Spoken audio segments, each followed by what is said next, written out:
show starts in 3, 2, 1, go. Good morning, CaneSport. It's September 14th, 2021. I'm Gary Ferman, the publisher of CaneSport.com, joined as always by our managing editor, Matt Shodell, as we discuss the news of the day. And Matt, I guess the first thing we'll talk about today, we got a lot to cover, but let's talk about Tyreek Stevenson's blog. And once again, I'm just loving every minute of these NIL deals that we're doing with the players. I think it's giving us and the fans incredible insight into the mindset of the team, what the kids are thinking at every moment. And I was particularly intrigued this week by Tyreek's recollection of the final moments of the App State game. And, if you're setting the scene, the game didn't go well. Nobody intended for App State to have the ball in the final 2 minutes with a chance to kick a field goal and win. But Tyreek talked about how zoned in they were and really gave us some insight into his preparation for the game and how thoroughly he watched film during the week, even against App State. And he knew in his mind exactly what route that receiver was going to run in that moment. And he felt like the guy he was covering was the guy they were going to. And he jumped the route and was able to knock the ball away and save the day for the Hurricanes. But all in all, I thought it was very intriguing just listening and reading to Tyreek's just whole recollection of events of the day. Yeah, and I mean, that was a great, I encourage everyone to look at the blog, but that was a great great insight. Otherwise we would not have gotten this information, that Tyreek studied the film, figured they weren't going deep, recognized that this was a route that this guy, this team has been running, knew they wanted to go to this, this guy was their main guy. And so he broke his, he basically broke as soon as the route was as soon as the kid broke, he broke on it, knocked the ball away. I mean, that's stuff that you don't find out otherwise. I mean, yeah, it's a great read, that blog, no doubt about it. NIL deals are good. Yeah, they really are. And the thing that that I thought that he brought to the forefront was just how these kids that are playing college football, they understand that they're not invulnerable, and they don't need to see Florida State losing to Jacksonville State to understand that any team they line up against can give them a tough game and push them to the limit like App State did. I mean, it happened a couple of years ago at Central Michigan. We're seeing it over and over and over again. We're going to probably see it this Saturday against Michigan State, which has started off the year very well. They have a good coach now in Mel Tucker. They're making improvement year to year. And I think Saturday's game could very easily turn into a typical slugfest that we're used to seeing when Miami plays North Carolina or Virginia Tech or one of those teams. This is looking to me like very much like a typical ACC contest. So all in all, a lot of good insight in the Tyreek blog. We urge everybody to take a look at it. We think you'll enjoy it. All right, a couple other real interesting stories that are on the website today. I thought our sessions with Manny Diaz yesterday and Rhett Lashley were particularly interesting. I mean, so much to talk about. Lashley in particular, because he knows the offense is not functioning or looking the way it's supposed to, not what they expected. They pretty much had their way in fall camp, and they felt very good about themselves going into the season. But a lot of little things have been keeping them from scoring. And I think he pointed out that 8 of their 12 possessions were inside the Appalachian State 40, and they just weren't coming away with touchdowns. And so I think, Matt, the focus for this week as Michigan State approaches is scoring when you have opportunities. Yeah, and I mean, they're not going to reveal a lot of secrets in what they're saying in terms of what the real problems are. But to me, it seems very clear that the issue with everything on offense right now has to do with the run game and getting consistency. I mean, Rhett Lashley did say in the second half, App State just kept dropping seven. And, when you do that, you're not going to find many receivers open. And obviously, Miami couldn't get the run game going as well as they wanted. I mean, Cam Harris did a lot better in the second half, but he certainly didn't do that well, considering that, especially there's 4 guys up front that Miami's offensive line have to beat. So there are some real issues in the run game Miami has to address and make sure those offensive linemen are getting a consistent push and getting holes where they need to get holes. And If they don't do that, it's just going to be this stop and start offense. It was a problem last year, and it actually seems like it's even gotten a little worse through the first two games this year.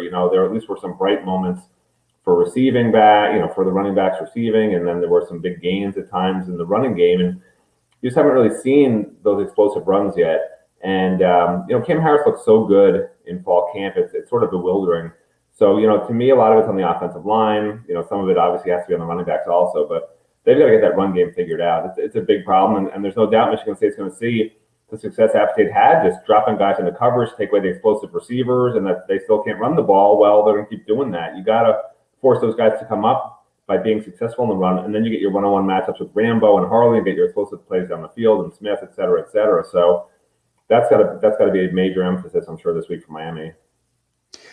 Everywhere we're looking on offense, we're seeing issues. I think De'Ara King has been struggling a little bit with some of his reads. If you read, using the word again, between the lines of what people are saying, I think that the receivers are struggling to run the right routes some of the time. They're not getting their depths right, things like that. They're having a hard time getting Will Mallory going. He got a couple early targets again this week, and then seems to just then be forgotten for the rest of the game. I'm sure there's some frustration setting in then. You mentioned the running back, Cam Harris, not really busting long runs. Now Don Chaney, who's probably the best running back on the team, is out for the year, going to have knee surgery. Jalen Knighton doesn't come back from his suspension, whatever the heck that was about. You could probably figure it out if you look, or at least think you figure it out, but it's a 4-week suspension. And usually that comes with a second offense of certain things, but we don't know for sure. But the bottom line is he got himself suspended, and that's not what they needed coming into this season. They needed Jalen Knighton on this football team on the field on Saturdays, and so now they're short a running back. They're making noise about maybe playing Cody Brown a little bit. Thaddeus Franklin might also get a couple reps on Saturday. So they're going deep now all of a sudden because of the Knighton suspension, and that just threw a monkey wrench into the whole thing at running back.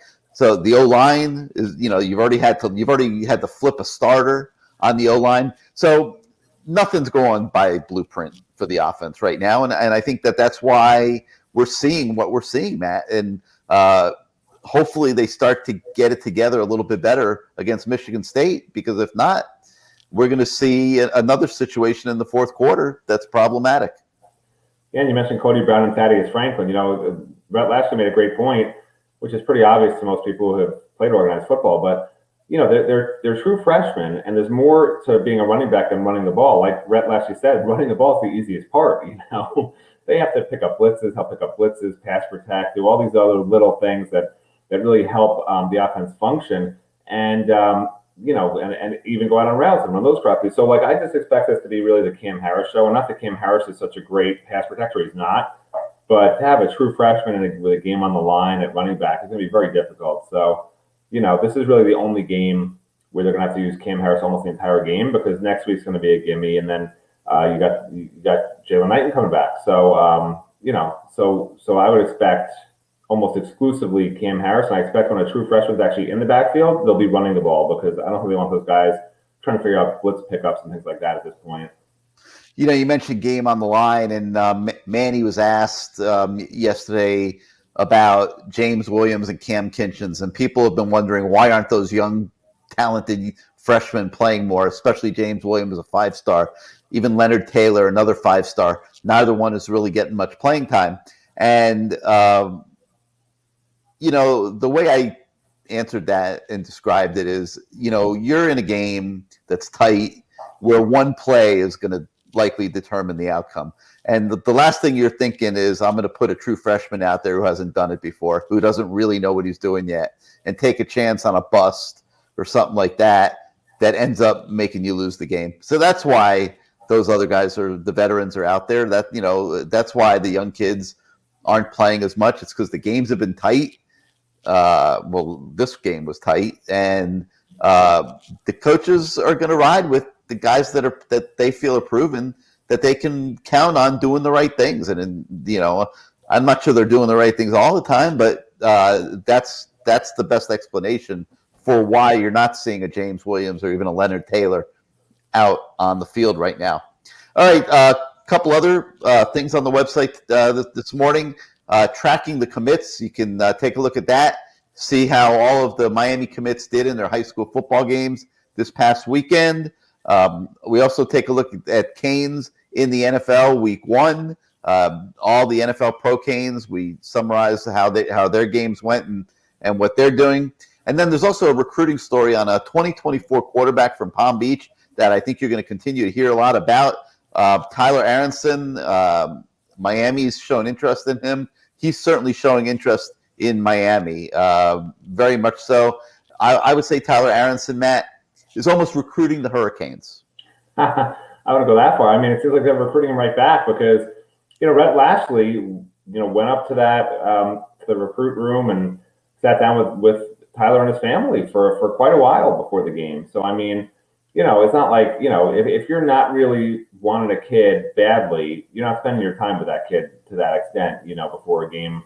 By all accounts, it's probably going to be a pretty close game and wound up being a pretty close game. So, it does seem like Tyler likes Miami a lot. I mean, normally you don't get too excited about a 2024 kid, but when it's a quarterback, you got to pay a lot of attention, which is, why we sort of wrote a more lengthy story in this situation on a 2024 visitor.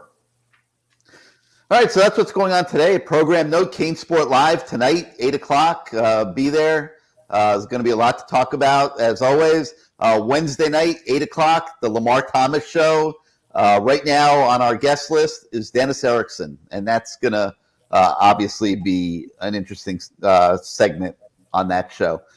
So I hope you'll join us for those, and we'll be back at you tomorrow morning with another Good Morning CaneSport. For Matt Shodell, I'm Gary Ferman. We thank you for joining us, and have a great day, everybody.